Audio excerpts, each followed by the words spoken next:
Le Seigneur lui dit, retire tes sandales, car l'endroit où tu te tiens est une terre sainte. J'ai vu la souffrance de mon peuple qui est en Égypte. J'ai entendu ses gémissements et je suis descendu pour le délivrer. Maintenant, vas-y, je t'enverrai en Égypte. Amen. Et à ce moment-là, Dieu a établi Moïse chef de la nation d'Israël. Vous vous rendez compte, Église? Moïse a eu 40 ans. À l'âge de 40 ans, il a eu la révélation. Seulement à l'âge de 80 ans, 40 plus 40, ça fait combien? 80 ans. Seulement à l'âge de 80 ans, Dieu s'est révélé à Moïse. Seulement 40 ans plus tard. Alors, ça ne veut pas dire que dans notre situation, Dieu va nous faire attendre 40 ans. Ce n'est qu'un exemple, l'Église, selon la parole de Dieu. Mais je dois vraiment vous montrer que le Seigneur a un temps pour toutes choses et que bien souvent, nous, quand on veut précipiter les choses, les visions et les appels de Dieu, malheureusement, on va souvent en exil. On va souvent à la dérive, on va souvent dans d'autres voies, on prend des détours, alors que le Seigneur a un plan parfait pour nous. Et aujourd'hui, on doit commencer à comprendre que lorsque la parole de Dieu nous dit que le Seigneur a donné un temps pour chaque chose, un moment pour chaque chose, il y a vraiment un moment pour ta vie. Il y a un moment pour que ta vision, ta révélation et ta promesse se fassent. Et ce moment, pour pouvoir vraiment tenir ferme, Église, nous avons des choses à faire selon la parole de Dieu. Alors, si vraiment aujourd'hui on va regarder Habakkuk, allez-y dans Habakkuk.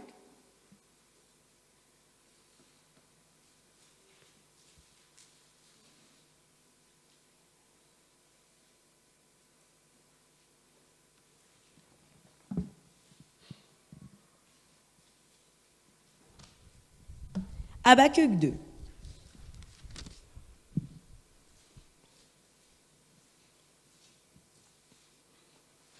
Aujourd'hui, vraiment, Église, je veux vous encourager à comprendre qu'aucune de vos situations n'est finie pour le Seigneur. Aucune. Et si Moïse a été appelé qu'à 80 ans alors qu'il a eu l'appel à 40 ans, c'est parce que Dieu, et si vous regardez la parole de Dieu, et si on regarde vraiment Exode 3, on comprend que Dieu a appelé Moïse alors qu'il était berger. Et je crois vraiment que Moïse avait besoin d'avoir le cœur d'un berger pour pouvoir s'occuper du peuple de Dieu. Voilà pourquoi le Seigneur a pris autant de temps avant de faire en sorte que Moïse puisse conduire son peuple. Parce que si vous regardez un berger, lui, il prend soin de ses brebis. Un berger, lui, il tourne autour du troupeau et il regarde si une brebis manque. Et si une brebis manque, ce qu'il va faire, c'est qu'il va aller la chercher pour la ramener dans le troupeau. Et Dieu avait besoin que Moïse ait ce cœur. Alors aujourd'hui, je crois vraiment que dans nos situations, il y a un but pour lequel Dieu nous fait passer par là.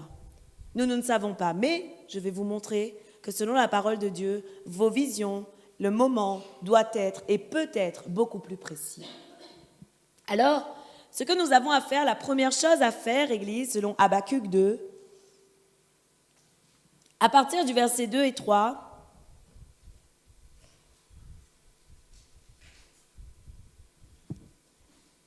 je vais vous lire la version seconde 21 et ensuite j'aimerais que quelqu'un me lise la version français courant. La Bible dit « L'Éternel m'a répondu et a dit « Mets la vision par écrit, grave-la sur des tables, afin qu'on la lise couramment. » En effet, c'est encore une vision qui concerne un moment fixé. Elle parle de la fin et ne mentira pas. Si elle tarde, attends-la, car elle s'accomplira. Elle s'accomplira certainement. Amen. Quelqu'un peut me lire la version français courant, s'il vous plaît? Le Seigneur me répondit ainsi. Écris ce que je te révèle, grave-le sur des tablettes, de telle sorte qu'on puisse le lire clairement. Le moment n'est pas encore venu pour que cette révélation se réalise, mais elle se vérifiera en temps voulu. Attends avec confiance, même si cela paraît long, ce que j'annonce arrivera à coup sûr et à son heure. Amen. La parole de Dieu nous dit, la première chose à faire lorsque tu as une vision, lorsque tu as un objectif, alors on va sortir le mot vision de son contexte, Parce que parfois, on pense que la vision, c'est quelque chose qui nous arrive vraiment comme ça et qu'on ne peut pas comprendre, on ne peut pas écrire, c'est quelque chose comme un flash, quoi. On parle vision comme ça, oui ou non?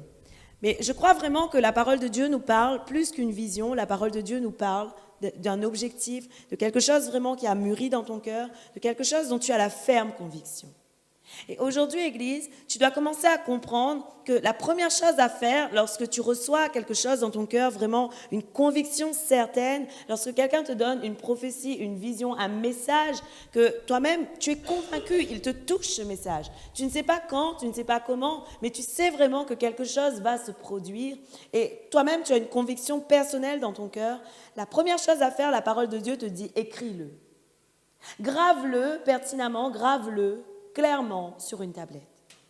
Et je crois vraiment qu'il est vraiment important, Église, de commencer à écrire nos visions, à écrire ce que nous pensons, à écrire nos convictions, à écrire vraiment ce que le Seigneur peut mettre dans nos cœurs, à écrire même quand quelqu'un nous donne une prophétie, une révélation, ou quel que soit le message que la personne va te dire, même si tu ne vois pas maintenant la chose venir, écris-le. Écris-le et je crois vraiment que tu dois vraiment commencer à faire confiance au Seigneur parce que lorsque tu vas l'écrire, tu ne vas pas l'oublier. Tu vas y penser toujours. Et toi-même, indirectement, tu vas dire en toi-même, Seigneur, n'oublie pas quand même cette vision.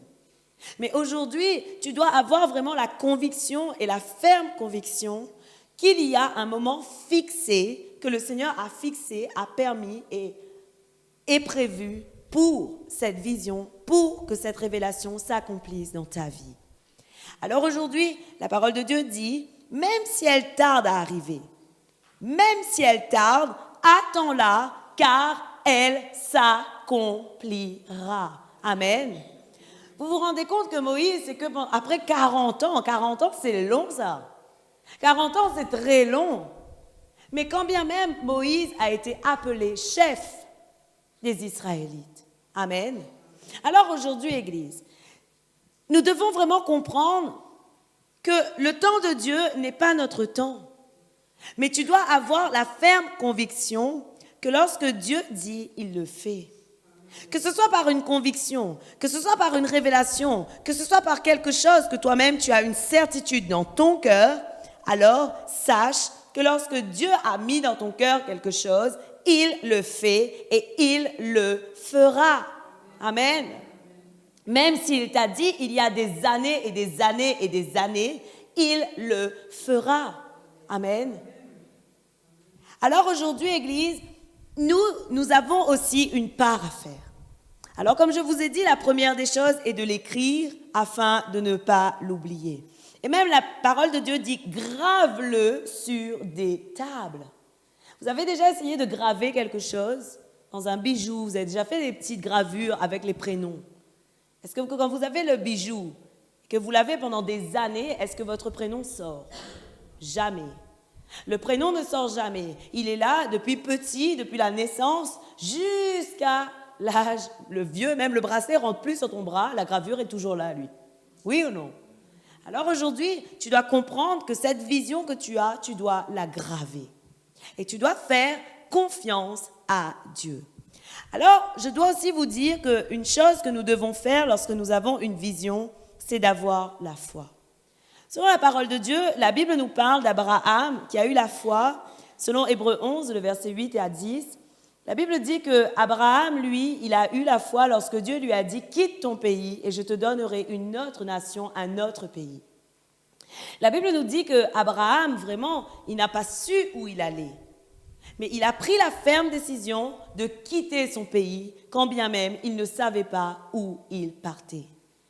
Et Dieu avait fait une promesse à Abraham. Mais vous savez seulement combien de temps après, vraiment, la descendance d'Abraham a pris part et possession du pays? Selon la parole de Dieu, seulement 400 ans après. Pourtant, la promesse était là. La promesse a été faite à Abraham. Et la Bible nous dit, si vous regardez selon Hébreux 11, le verset 8 à 10, allez-y.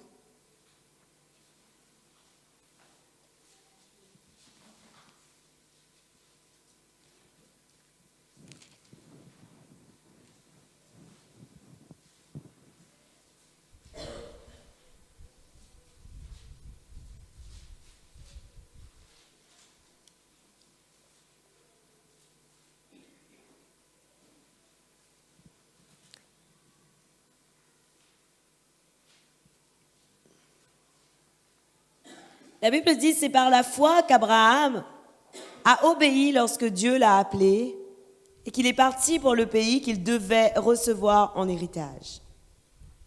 Et il est parti sans savoir où il allait. C'est par la foi qu'il est venu s'installer dans le pays promis, comme dans un pays étranger. Il y a habité sous des tentes, ainsi qu'Isaac et Jacob, les cohéritiers de la même promesse.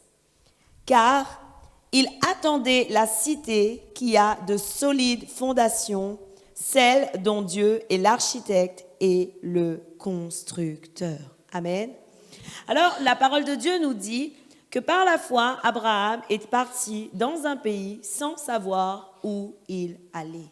Ça veut dire que parfois, nous-mêmes, lorsque Dieu nous dit « mais fais ça », va un moment, éloigne-toi, quitte, fais. Lorsque Dieu te dit « sors de cet endroit où je t'ai mis pendant un temps », lui, il sait exactement pourquoi. Lorsque Dieu te dit « prends cette direction plutôt qu'une autre », lui, il sait pourquoi. Mais le problème, Église, c'est que la foi demande que tu marches aveuglément. Et nous, en tant que chrétiens, même en tant qu'humains, on n'aime pas marcher de manière aveugle. On aime savoir exactement où on va. On aime vraiment savoir où on va poser le pied. Et on aime savoir même, avant de poser le pied, est-ce qu'il y a du vide, est-ce que c'est mou, est-ce que c'est dur, pour pouvoir préparer au cas où qu'on tombe. Mais la parole de Dieu nous dit vraiment que la foi est la ferme assurance des choses qu'on espère et la démonstration de celles qu'on ne voit pas. Donc, si tu t'attends à conquérir des grands pays en ayant toujours la foi et en voyant toujours ce que tu veux, malheureusement, tu n'iras pas très loin. La seule chose que tu pourras voir, c'est ce qu'il y a juste devant toi. Ça veut dire que si tu ne prends pas la foi vraiment à témoin, que tu ne prends pas la foi comme appui, malheureusement, tu ne pourras pas faire ce pas et regarder plus loin la nation ou le pays que Dieu veut t'envoyer, dans lequel Dieu veut t'envoyer. Alors aujourd'hui, Église, je crois fermement que bien qu'on entend toujours la foi, la foi, la foi, la foi, je crois que la foi est réellement ce qu'il nous faut pour pouvoir commencer à marcher dans les voies que l'Éternel a établies pour nous. Je crois que bien plus que tout, la foi est vraiment ce que Dieu te demande, quel que soit ton âge, je veux dire dans ta conversion avec Dieu, quel que soit ton niveau spirituel, quel que soit ton appel, Dieu te demande la foi. Et plus tu vas avancer, et plus Dieu te demandera une foi grande. Et plus tu vas avancer, et moins tu auras vraiment, tu vas savoir, est-ce qu'il y a un appui ou est-ce que tu peux sauter? Je crois vraiment que le Seigneur nous demande vraiment d'avoir une confiance ferme en lui. Et aujourd'hui, Église, tu dois commencer à manifester vraiment cette foi que le Seigneur attend de toi. Faire comme Abraham, lorsque le Seigneur te dit « va ici, va là-bas, fais ceci ou fais cela », tu dois faire comme lui, tu dois y aller par la foi. Tu dois y aller par la foi, tu dois le faire en sachant réellement que le Seigneur t'a fait une promesse et ce qu'il dit, il fera. Et aujourd'hui, Église, tu dois vraiment te souvenir de la vision que Dieu a mise sur ton cœur. Alors aujourd'hui, moi, je ne sais pas ce que vous allez faire. Est-ce que vous allez prendre des stylos pyrogravure? Ou est-ce que vous allez prendre un stylo Bic? Ou est-ce que vous allez prendre un marqueur? Mais prenez un cahier, prenez ce que vous voulez et commencez à graver la vision que Dieu a mise sur vos cœurs. Commencez à graver les objectifs que vous voulez atteindre. Commencez à dire, si vous voulez être un grand prophète, pas de problème, mais commence à écrire l'objectif que Dieu t'a donné d'être.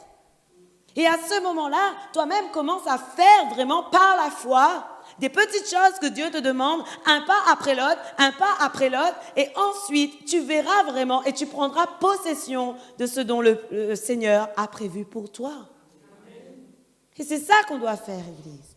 La parole de Dieu nous dit ensuite, et il y a un autre ingrédient qui est primordial pour être toujours dans la voie de l'Éternel pour toi.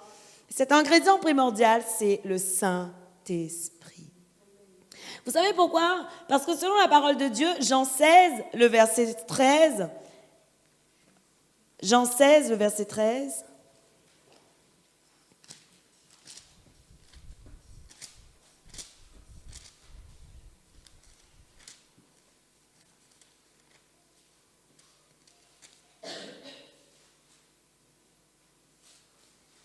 Écoute bien ce que la parole de Dieu dit sur le Saint-Esprit.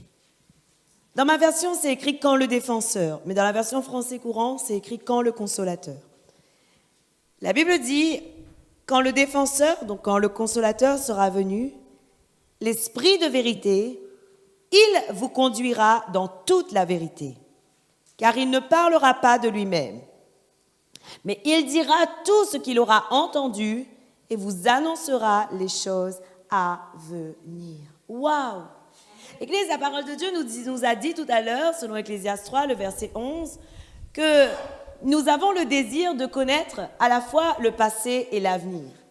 Et nous ne pouvons pas connaître vraiment, justement, je veux dire entièrement, le passé oui, mais l'avenir, non. Mais la parole de Dieu nous dit autre chose maintenant, selon Jean 16, le verset 13. La parole de Dieu nous dit que le Saint-Esprit est capable de nous annoncer les choses à venir. Waouh! Mais Seigneur, tout ce temps, moi, je suis en train de chercher à connaître le passé et l'avenir et je n'arrive pas. Et en fait, tu me dis que ton Saint-Esprit m'annoncera des choses à venir. Waouh! Alors, Église, aujourd'hui, un ingrédient primordial pour connaître la voie que Dieu te réserve, c'est bien le Saint-Esprit. Malheureusement, si tu ne laisses pas le Saint-Esprit agir dans ta vie, si tu n'as pas de relation intime avec le Saint-Esprit, il est difficile pour lui de t'annoncer les choses à venir. Il est difficile, la Bible dit, il te conduira dans toute la vérité. Waouh! Voilà comment, encore une fois, la dernière fois, nous avons parlé d'aplanir nos voies pour l'Éternel. Voilà encore une fois une solution pour commencer vraiment à marcher dans la voie que l'Éternel nous a tracée. Pour marcher dans la voie que l'Éternel t'a tracée, tu dois vraiment être conduit ou conduit par le Saint-Esprit. Lorsque quelqu'un me conduit, moi, je n'ai pas le volant. Je suis juste à côté et j'attends. Tu m'emmènes à Saint-Denis, j'y vais. Tu m'emmènes à Saint-Pierre, j'y vais aussi. Tu m'emmènes à Saint-Joseph, c'est pareil. De toute façon, c'est toi qui conduis. C'est pas moi. Combien on a dit ça? Combien de fois on a dit ça à quelqu'un qui nous conduisait?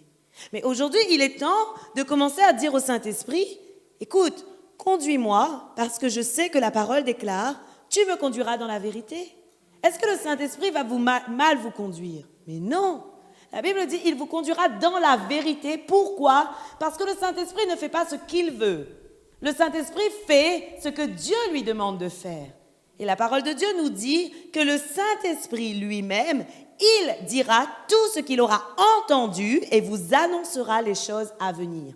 Il y a un verset biblique, selon le psaume 139, le verset 16, qui dit que alors que tu étais encore une masse informe, je te voyais déjà, et dans mon livre, il était écrit tous les jours de ta vie, sans qu'aucun d'eux n'ait déjà commencé. Vous connaissez ce verset? Alors, aujourd'hui, si tu prends ce verset dans toute sa grandeur, et tu commences à te dire, mais il y a un livre qui est écrit les jours de ma vie, non? Mais logiquement parlant, moi, ce livre, je ne le vois pas, je ne le lis pas.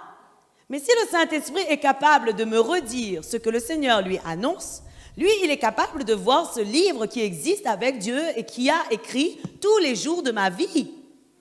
À ce moment-là, si le Saint-Esprit est capable de m'écrire tous les jours et de me dire tous les jours de ma vie, il est capable vraiment de me conduire dans mes voies que je dois suivre pour le Seigneur.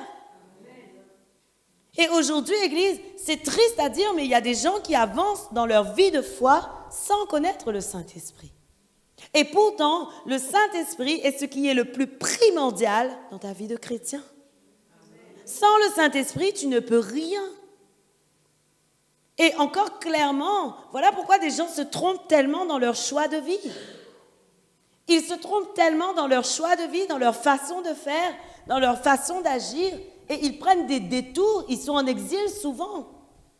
Parce que qui les a conduits? Eux-mêmes, leur entendement, leur pensée, leur vision à eux qui est tellement minime. Tu ne vois pas plus loin que ton nez et tu fais confiance à toi-même. Mais fais confiance au Saint-Esprit qui est capable de voir au-delà de ce que toi, tu peux espérer. Et c'est ça la réalité des choses.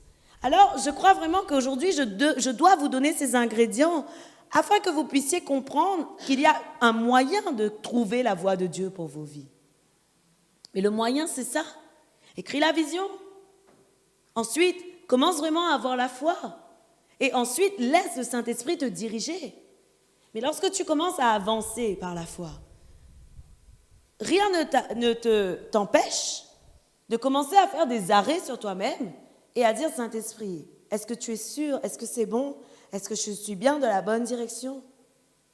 Parce que rien ne t'empêche de dire, ah, mais non, peut-être qu'il fallait plutôt à droite et pas à gauche. Oui ou non? Mais nous, des fois, on avance, on a un appel sur nos vies, on a quelque chose que le Seigneur a mis en nous, mais on ne s'arrête jamais pour demander au Saint-Esprit, est-ce que c'est la bonne chose à faire? Mais la réalité des choses, Église, c'est qu'on aura plus à gagner de perdre un peu de temps à redemander au Saint-Esprit, est-ce que c'est sûr, est-ce que c'est sûr, est-ce que c'est sûr, au lieu d'aller en exil pendant très longtemps. Oui ou non? Alors aujourd'hui, Église, tu dois vraiment commencer à faire ce que la parole de Dieu te dit. Le consolateur est là. Et la parole de Dieu nous dit vraiment que ce consolateur qui est le Saint-Esprit te conduira dans toute la vérité. Il ne peut pas te tromper. Tu ne peux pas te tromper en faisant confiance au Saint-Esprit. C'est impossible. Donc tu dois commencer vraiment à le faire. Et moi aujourd'hui, j'ai vraiment décidé plus que jamais, et encore une fois, je confirme ma décision de faire totalement confiance au Saint-Esprit. Parce que je peux vous assurer que lorsqu'il y a quelque chose qui ne va pas, et lorsqu'il y a quelque chose qui va être un obstacle pour toi, le Saint-Esprit te le révèle. Le Saint-Esprit te révèle, attention, il y a quelque chose. Et des fois, toi, tu ne sais pas pourquoi, mais tu es chamboulé de l'intérieur. Tu es bouleversé de l'intérieur. Tu ne sais pas pourquoi, mais c'est comme si le Saint-Esprit se sert de cet état en toi pour que tu puisses te mettre en prière et commencer à demander à Dieu, mais que se passe-t-il? Mais si malheureusement tu laisses cet état en toi, et puis tu vas prendre 2 aspirines, ce sera bon, et puis tu vas dormir. Malheureusement, désolé de dire, mais en réalité, tu n'auras pas entendu la voix et tu n'auras pas entendu ce que le Saint-Esprit attend de toi. Je ne dis pas que des fois, il faut prendre 2 aspirines, ce n'est pas ça que je dis. Mais tu ne peux pas répéter continuellement, de prendre des aspirines pour arrêter les mots que tu ne peux pas expliquer. Il est temps vraiment de commencer à t'arrêter dans ta vie et à dire vraiment en toi-même, Saint-Esprit, révèle-moi alors. Révèle-moi alors. Révèle-moi la vérité. Révèle-moi parce que tu dois me conduire. Et si tu me conduis, il faut que je me laisse conduire. Mais pour que je me laisse conduire, il faut que je sois du côté passager et pas du côté conducteur. Oui ou non? Combien parmi nous, nous pouvons être vraiment sincères et nous dire si nous sommes plutôt conducteurs? Dans notre vie, est-ce que tu es plus conducteur ou passager? Conducteur? Mais aujourd'hui, même si dans le physique, tu es conducteur de bus, mon frère, dans le spirituel, sois le passager. Sois le passager. Même si dans le physique, tu es conducteur, dans le spirituel, tu dois être le passager. Et bien, c'est comme ça pour le Seigneur. Et quand on va être le passager, je crois qu'on aura gagné beaucoup de victoires. Amen. Gloire à Dieu. Alors, il y a un autre ingrédient que le Seigneur attend de nous. Il se trouve dans Ecclésiaste 8, le verset 5. Et en réalité, il se trouve dans beaucoup de versets de la parole de Dieu. Ecclésiaste 8, le verset 5.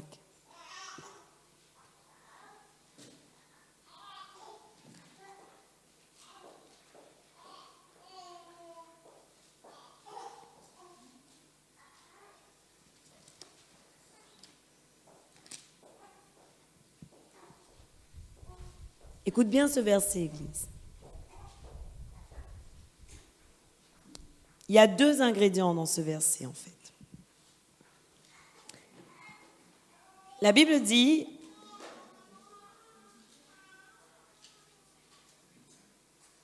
Ecclésiaste 8, le verset 5. Celui qui respecte le commandement ne se retrouvera pas dans une mauvaise situation. Et le cœur du sage connaît le moment opportun et les règles à suivre. Waouh! La parole de Dieu aujourd'hui nous dit que celui qui suit les commandements de Dieu, celui qui respecte ses commandements, ne se retrouve pas dans des mauvaises situations. Alors, logiquement parlant, Église, nous devons avoir soif de faire la volonté de Dieu pour nos vies, c'est-à-dire de suivre sa parole. Nous devons avoir soif de suivre les instructions de Dieu. Nous devons avoir soif de mettre en pratique toute la loi que l'Éternel a mis en nous et nous a donnée. Vous savez, il y a un verset biblique que moi j'aime bien rappeler, c'est que Jésus-Christ lui-même a dit « Je ne suis pas venu pour abolir la loi, mais je suis venu pour l'accomplir. » Il y a beaucoup de gens aujourd'hui qui ne s'accrochent plus vraiment à ce que l'Éternel attend de nous, mais ils disent « Ben oui, ben c'est bon, on n'a plus d'efforts à faire parce qu'on est sauvé par grâce. » Oui, effectivement, nous sommes sauvés par grâce, mais la grâce de Dieu et Jésus-Christ en nous et son Saint-Esprit en nous doit nous pousser à mettre en pratique la parole de Dieu. C'est ça que Dieu fait. Lorsqu'il dit que Jésus-Christ a accompli vraiment la loi et qu'il nous sauve maintenant par grâce, c'est que maintenant, ce Jésus-Christ que nous avons en nous doit nous pousser à mettre en pratique la parole de Dieu. Autrefois, la Bible nous prouve qu'il était impossible à l'homme de mettre en pratique la parole de Dieu. Il était impossible pour lui. Il y avait la loi, il y avait les règles, mais il ne pouvait pas de lui-même. Mais c'est pour ça que Dieu a donné Jésus-Christ, afin que maintenant, Jésus-Christ vivant en nous, nous amène à mettre en pratique la loi de Dieu. Mais donc, sinon, pourquoi Dieu a donné 2 alliances? Il y a des gens, ils disent, mais la première alliance était mauvaise. Ah bon? Dieu fait des choses mauvaises? La première alliance a toujours été bonne, sauf que c'est l'homme qui était mauvais. Mais la première alliance que Dieu a faite a toujours été parfaite. Depuis quand le Seigneur fait-il des alliances mauvaises? Mais jamais. Il faut réfléchir.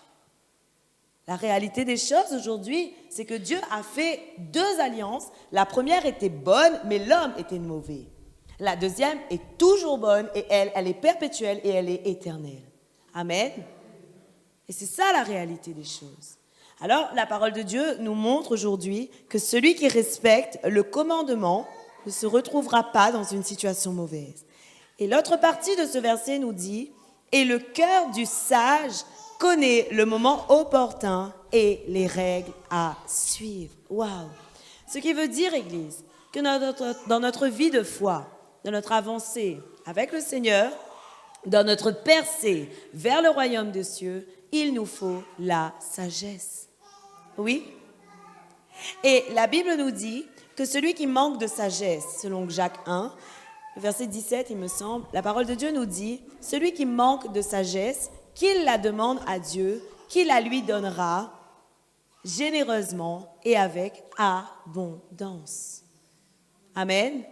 Alors aujourd'hui, Église, non seulement il te faut la foi, non seulement il te faut le Saint-Esprit, non seulement il te faut écrire, graver, non seulement il te faut avoir confiance en Dieu, non seulement il te faut respecter les commandements de Dieu, mais encore, il te faut la sagesse.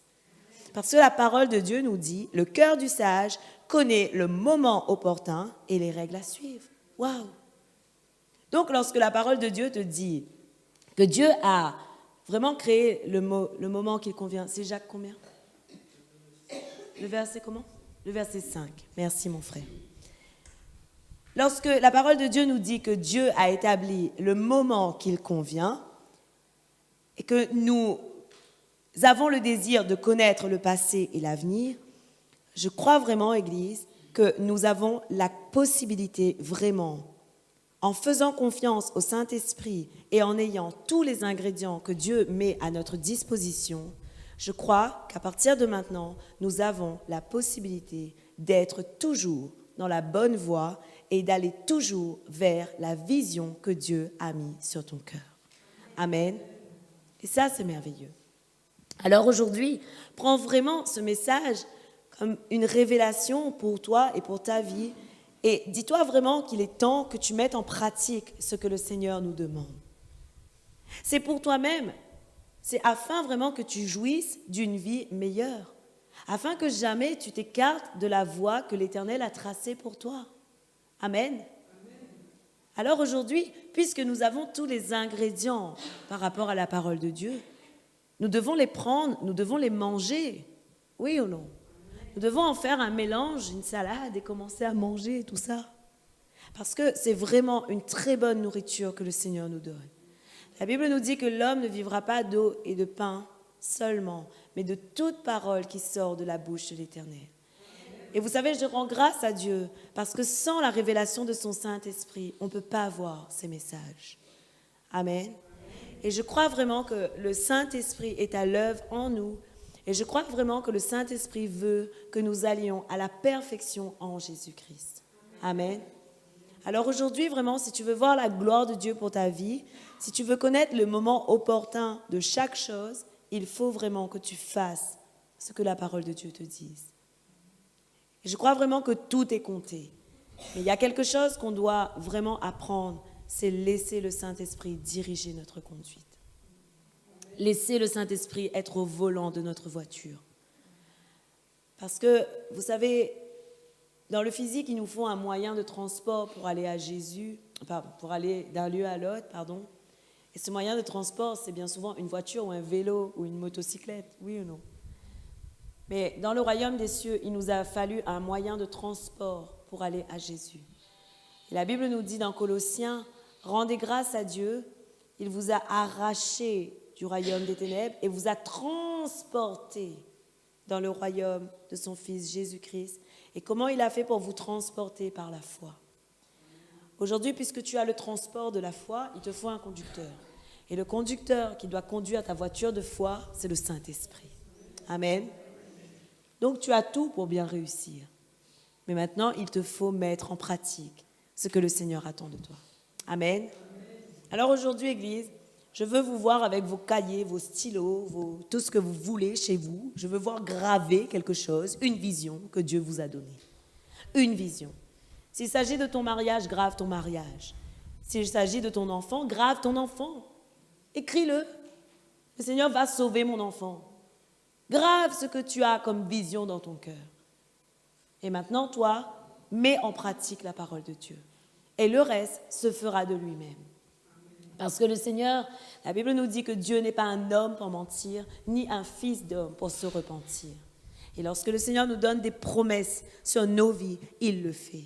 Vous savez, la plus grande promesse que Dieu nous a faite, et j'aime beaucoup ce verset en ce moment, c'est vraiment que dans les derniers temps, il répandra son esprit sur toute chair. Vos fils et vos filles seront prophètes, prophétiseront. Vos jeunes gens auront des visions et vos vieillards auront des rêves. Amen. Alors, son Saint-Esprit est répandu sur toute chair, donc son Saint-Esprit est capable de convaincre le cœur de quiconque. Amen. Et le Saint-Esprit est capable de changer quiconque. Et le Saint-Esprit est capable de manifester la gloire de Dieu dans ta vie. Et ça, c'est merveilleux. Alors aujourd'hui, même si toi, tu ne vois pas s'accomplir les choses, moi, souvent, je dis, Seigneur, Moïse, 40 ans après, Abraham, 400 ans après, il y a encore du chemin. Mais vraiment, ça me donne du courage. Ça me donne du courage parce que je me dis que le Seigneur, si vraiment il avait créé une vision dans le cœur de Moïse, que Moïse a quand même passé par des détours et par des moments difficiles, mais il l'a quand même fait. Alors aujourd'hui, sache vraiment, Église, que la parole de Dieu nous dit il y a un moment pour toute chose. Et la parole de Dieu est claire, elle dit, selon Ecclésiaste 3, le verset 1, il y a un moment pour tout et un temps pour toute activité sous le ciel. Tu es où, toi? Sous le ciel. Ça veut dire que pour tes activités, il y a un temps. Pour ta vie, il y a un temps, il y a un moment et il y a une saison propice que l'Éternel a créée pour ta propre vie. Amen. Alors aujourd'hui, garde cette vision dans ton cœur. Amen. Gloire à Dieu. Le Seigneur est bon. Hein? Amen.